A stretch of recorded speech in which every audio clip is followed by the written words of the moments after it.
siang, salam dan bahagia. Berjumpa kembali dengan saya Agriani Luk, calon guru penggerak dari SMK Negeri 4 Buru.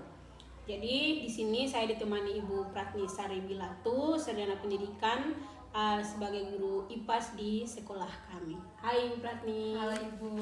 Bagaimana kabarnya? Alhamdulillah baik Bu. Sehat-sehat ya Bu ya? Iya Bu. Baik Bu, hari ini kita akan adakan percakapan praobservasi dengan tujuan untuk supervisi dalam kelas nanti selama proses pembelajaran yang nantinya Ibu laksanakan dalam kelas. Ya. Lalu tujuan dilakukan supervisi ini adalah untuk mengetahui dan mengevaluasi jalannya proses pembelajaran yang Ibu lakukan nanti. Terus sebelum Ibu mengajar, nanti kita lakukan percakapan praobservasi sebagai persiapan awal. Jadi nanti ada beberapa pertanyaan yang akan saya tanyakan untuk Ibu dan akan saya catat di sini ya Bu ya. Siap Bu. Baik, jadi yang ingin saya tanyakan pertama itu tujuan pembelajaran apa yang hendak dicapai hari ini Bu? Ya. Tujuan pembelajaran pertama saya yaitu peserta didik dapat menjelaskan hubungan antara makhluk hidup dan lingkungannya. Peserta didik Dapat menjelaskan hubungan makhluk hidup dan lingkungannya. ya, lanjut saja. Yang kedua, peserta didik dapat mengidentifikasi masalah yang terdapat pada ekosistem. Jadi tujuan pembelajaran hari ini ada 2 ya? 3 Bu. 3? Ya. Yang terakhir yaitu peserta didik dapat menentukan upaya yang akan dilakukan untuk mengatasi masalah pada ekosistem. Luar biasa. Jadi ada 3 tujuan pembelajaran yang hendak dicapai hari ini. Lalu area pengembangan apa yang hendak Ibu capai dalam proses pembelajaran ini? Ya. Kalau menurut saya area pengembangan yang ingin saya kembangkan yaitu sepertinya saya merasa sendiri saya harus lebih mengembangkan ke refleksi pembelajaran, refleksi terhadap peserta didik. Jadi pada saat proses pembelajaran mungkin saya terlalu monoton pada pembelajaran sehingga kurang berinteraksi dan menanyakan perasaan peserta didik. Itu yang pertama. Terus yang kedua mungkin ketetapan waktu yang ingin saya lebih menekankan di sini Bu. Jadi yang mau Ibu kembangkan hari ini adalah refleksi pembelajaran terhadap perasaan peserta didik ya. Baik Bu. Yang berikutnya adalah strategi apa yang sudah Ibu persiapkan ini? Ya, strategi yang saya persiapkan yaitu saya menyusun pembelajaran dengan pendekatan berdiferensiasi. Dalam hal ini berdiferensiasi proses Bu. Rencananya saya akan mengelompokkan peserta didik dalam beberapa kelompok, terus melakukan diskusi karena menurut saya dengan pendekatan berdiferensiasi membentuk kelompok, peserta didik dapat terlihat aktif dan kekompakannya dapat terlihat. Oke, baik. Jadi strateginya itu untuk menyusun pembelajaran diferensiasi dan prosesnya di situ nanti siswa-siswa berdiskusi secara kelompok untuk menyampaikan pendapat dan apa yang mereka ketahui. Baik, sangat bagus Bu. Ya. Terima kasih untuk hal-hal ini. Nanti selanjutnya kita di dalam kelas, setelah itu baru kita lanjutkan ke percakapan pasca observasi ya Bu. Ya, siap Bu. Baik. Ya. Sukses ya Bu. Ya, makasih Bu. Sama-sama. Assalamualaikum warahmatullahi wabarakatuh. Waalaikumsalam warahmatullahi wabarakatuh. Apa kabar anak-anak? Baik Bu. Ada yang sudah sarapan? Ada Bu. Ada yang melakukan hal baik hari ini? Ada Bu. Apa? Pakai sampah. Iya, ada yang lain? Menyapu kelas. Iya, ada yang lain? Ada Bu. Ada Bu. Oke. Makasih Bu. Ya, Ibu absen dulu ya. Ya Bu. Abdul Haris Wada, Tadi Bu. Aji Buin. Alfa. Kenapa? Alfa. Tahu. Keterangan. Afis. Alfa giginya sakit. Matanya. Gigi. Izin. Mata. Ya. Ali Hanafia. Ada Bu. Arianto. Ada Bu. Budiman. Ada Bu. Fauzan. Ada Bu. Valen. Untuk melanjutkan materi kita minggu lalu,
kelompok, maka hari ini kita akan observasinya melalui gambar ya. Ya Bu. Gambar yang sudah ada di LKPD masing-masing. Nanti tolong diisi LKPD-nya, terus selesai pengisian dan mulai presentasi di depan. Ya Bu. Nanti bagi kelompok sudah pun bisa berbicara apa? Iya. Iya. Kita mau menyusun sistem. Kan ini sebentar kan sudah ada di sini kemarin kan? Nah, yang disusun di sini. Iya. Nah, kamu buat jawabannya dulu. Kamu saling dan uang. Ibu udah sakit. Iya, kamu saling. Masa ini Iya, ini kan ada jawabnya. Cuma ada. Nah, ini terus kamu di sini. Terus artinya kan kamu bagian ini baru. Nah, ini. Tapi baik iya, buka merahnya. Bisa. Nanti kamu asal kamera berbaju di luar.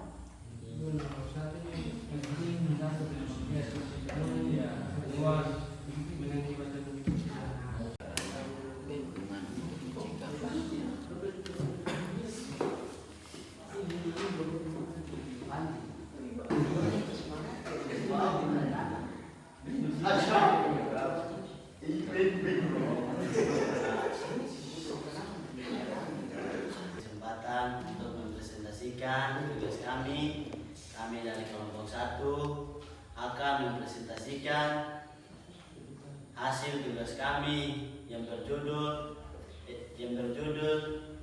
observasi perubahan lingkungan. Saya Iqbal Utatan selaku moderator, Ali Hanafia selaku pemateri, Iskar Jambul sebagai natule, dan Fajrin Sibela sebagai anggota lainnya. Pencemaran lingkungan.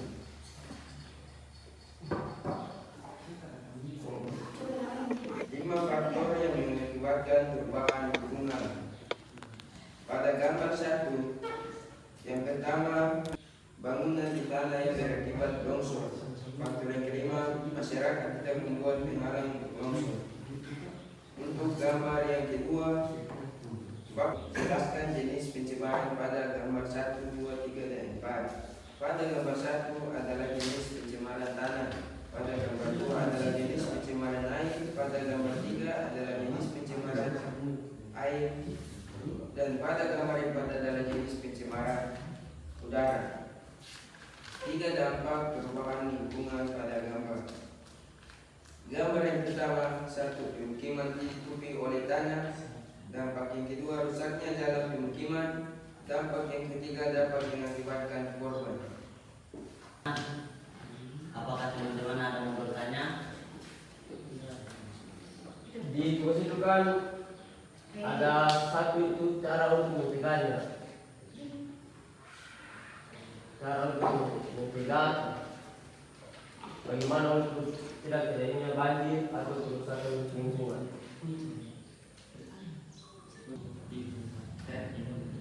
Satu, menghindari membuat rumah di area yang bisa mengakibatkan longsor. 2, dilarang mengendarai sebelum membawa. 2, mengganti oli kendaraan. 3, selalu membawa kendaraan berbentil. Mungkin itu saja.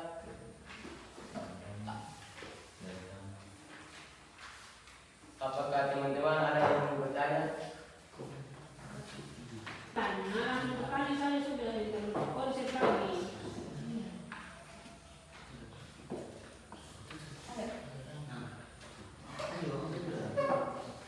Assalamualaikum warahmatullahi wabarakatuh. Waalaikumsalam warahmatullahi wabarakatuh. Kenalkan nama saya Aliana Firmaskar selaku ketua dari kelompok 1 yang bertanya kepada kelompok 3. Apa yang bisa dilakukan jika pencemaran lingkungan terjadi pada gambar 1, 2, 3, dan 4 jika terjadi di lingkungan kita? Terjadi di lingkungan sekitar kita.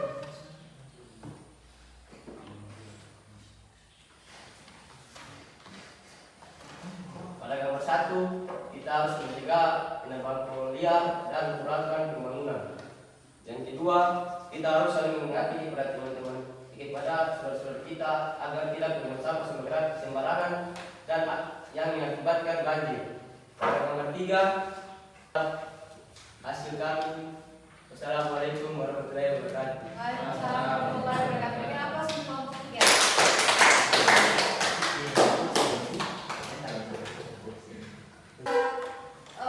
Memberikan kesimpulan dari seluruh materi kita. Ada yang bisa? Dampak-dampak apa yang harus kita jaga, apa yang harus kita rawat, sehingga lingkungan kita menjadi stabil, lebih baik. Ya, bagaimana? Ada yang bisa? Iya, coba Ali. Yang bisa Sampaikan diri saja. saya simpulkan dari materi kita bahwa kita harus selalu saling mengingatkan untuk tidak membuang sampah ke sungai, Iya. harus menjaga lingkungan Iya. dan selalu menjaga kebersihan. Itu jadi. Ya, berikan apa buat Ali. Seperti itu ya. Karena kita harus merawat dan menjaga melestarikan lingkungan kita karena kita hidup saling membutuhkan. Begitu ya? Iya. Makhluk hidup dan hewan, tumbuhan semuanya itu memerlukan kita, begitu pula juga dengan kita. Jadi kita harus saling merawat dan menjaga. Begitu ya, apa-apa yang harus kita jaga karena kalau kita tidak menjaga dan merawat berarti dampaknya itu yang kena siapa? Kita. Kita dari membuang sampah, penambangan liar dan lain sebagainya. Ya, mungkin itu saja yang dapat Ibu sampaikan pada materi kita kali ini. Materi yang terakhir, minggu depan kita akan masuk pada bab baru dengan judulnya yaitu zat dan perubahan. Jadi anak-anak sekalian, Ibu minta selepas dari materi ini pulang masing-masing mulai membaca lagi, membuka lagi referensi tentang zat dan perubahan. Setelah pembelajaran kali ini, apa yang anak-anak rasakan? Coba satu-satu. Apa yang kalian rasakan? Senang karena mendapatkan pengalaman dari hasil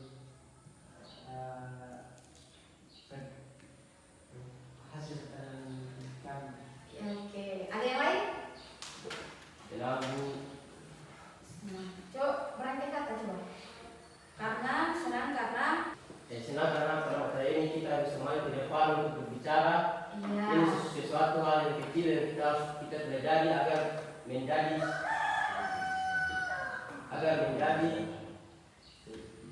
suatu kebiasaan. Iya, berikan hapus dulu. Ya. Berarti pertemuan kita kali ini sampai di sini. Ya, kita kelas untuk menutup pembelajaran kita hari ini kita kelas memimpin doa untuk selesai. Teman-teman, sebelum kita menutup pembelajaran kali ini, baiklah kita berdoa. Bismillahirrahmanirrahim. Qul huwallahu ahad, Allahu samad, lam yalid wa lam yulad, wa lam yakul lahu kufuwan ahad. Doa selesai. Baik, kembali lagi bersama saya di sini dengan Ibu Prafni selaku guru IPA di SMK Negeri 4 Buru dan juga guru yang sudah saya supervisi dalam kelas. Jadi Ibu terima kasih sudah meluangkan waktunya Ya, Bu. setelah kegiatan observasi tadi dalam kelas dan juga pra observasi, dan hari ini kita masuk pada tahap pasca observasi di mana ada beberapa pertanyaan yang nantinya akan saya tanyakan kepada Ibu. Ya, pertanyaan yang pertama itu bagaimana perasaan Ibu selama proses pembelajaran di kelas? Perasaan saya pada saat diobservasi sama Ibu yang pasti ini membuat saya nervous dan sedikit deg-degan karena ini adalah pengalaman pertama saya diobservasi sambil direkam oleh teman sejawat, Bu. Ya, jadi nervous tapi berjalan dengan lancar ya Bu, Iya, tadi iya. prosesnya. Yang kedua Ibu, tahapan-tahapan pembelajaran yang Ibu lakukan di dalam kelas itu seperti apa Bu? Ya, tahapan pembelajaran yang saya siapkan pada sebelum diobservasi, yang pertama saya menyusun modul ajar, terus menyiapkan materi, mempersiapkan kelas sehingga bisa masuk di observasi bersama Ibu. Oke, baik. Jadi persiapannya lumayan ya Bu. Yang ketiga adalah area pengembangan yang sudah kita bahas di praobservasi itu, yang Ibu sudah terapkan dalam kelas. Apakah menurut Ibu itu sudah berhasil atau belum? Atau sejauh mana keberhasilannya? Ya, menurut saya area pengembangan itu yang saya kembangkan di kelas sudah cukup baik Bu, tapi ada beberapa hal yang mungkin perlu saya tingkatkan lagi, saya kembangkan lagi gitu Bu. Ya, jadi Ibu bisa rincikan beberapa hal yang perlu dikembangkan itu seperti apa? Iya. Yang pertama mungkin lebih ke waktu itu karena mungkin di IPAS terlalu banyak materi, terus ada beberapa praktek juga, sehingga waktu saya berbincang dengan peserta didik masuk di refleksi itu mungkin agak sedikit kurang gitu Bu. Tapi sudah berjalan ya sangat baik. Iya. Mungkin yang terakhir saja Ibu, setelah proses pembelajaran yang Ibu lakukan, rencana tindak lanjut apa yang nantinya Ibu terapkan ke depan? Ya, rencana tindak lanjut yang ingin saya bawa ke depan itu yaitu menyiapkan strategi pembelajaran, mengkolaborasi jika yang tadi saya menggunakan berdiferensiasi tapi hanya proses saja. Kedepannya saya ingin masuk pada berdiferensiasi konten sehingga dapat juga produknya Bu. Terus dari itu saya akan di setiap pembelajaran saya akan masuk dengan segala hal yang berhubungan dengan strategi pembelajaran sehingga pembelajaran saya lebih menyenangkan dan lebih baik lagi. Luar biasa sekali Ibu Pratni, baik. Jadi luar biasa Ibu Pratni untuk rencana tindak lanjutnya. Semoga apa yang sudah Ibu rencanakan nantinya bisa berjalan dengan baik di proses-proses berikutnya. Baik, terima kasih Ibu. Salam dan bahagia, sukses juga untuk Ibu kemanapun Ibu berada nanti. Amin. Sukses selalu Ibu ya. Terima kasih banyak. Terima kasih Bu. juga Bu.